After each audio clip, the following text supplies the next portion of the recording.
Routing your board in Solidworks PCB can be a quick and easy process with the help of several interactive routing features.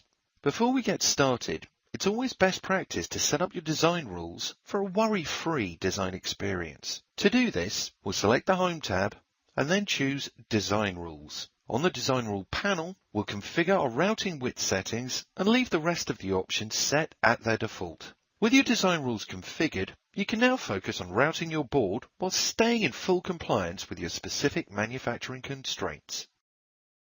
There are two methods to begin the interactive routing process. The first is to select the Home tab and then select Route and choose Interactive Routing.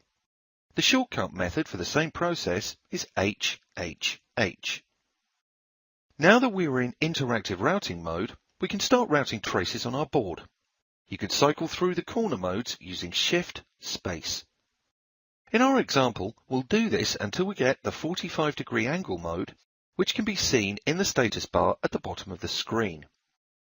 You'll notice that our trace is pushing all of the other traces in its way, which isn't desirable at the present moment. To change routing modes, we'll press Shift, R to switch to Hug and Push to finish the routing.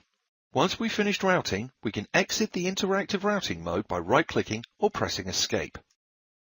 We've got some differential pairs that we need to route on our board. To configure our differential pairs, we'll select the View tab and then choose the Differential Pairs Editor option under the PCB icon.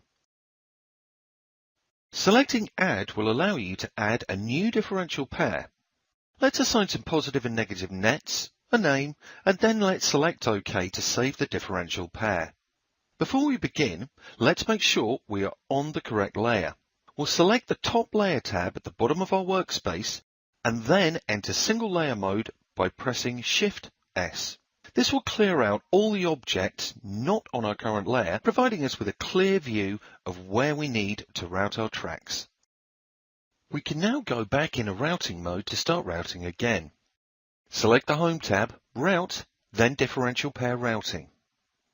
To finish up our routing, we're going to do some multi-track routing. We'll first select the nets we want to route and then select multiple traces from the Route menu.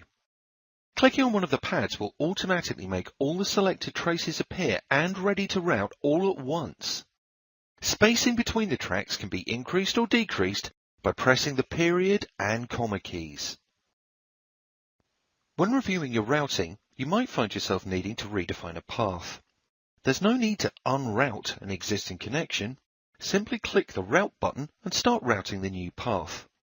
The Loop Removal feature in Solidworks PCB will automatically remove any duplicate track segments and vias once the loop is closed. Once you've finished, you can right-click or press Escape to exit the routing mode.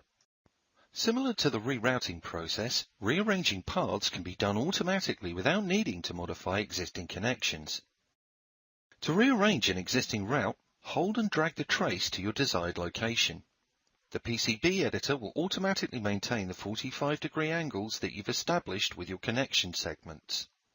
If you prefer to automate your routing process, you can use the Auto Routing feature in Solidworks PCB. This will automatically route all of the nets on your design and can be enabled in the Tools tab. Select the Auto Route icon, then choose All to bring up the Strategies panel. From here, you can select your desired routing strategy and then select Route All to begin the auto routing process.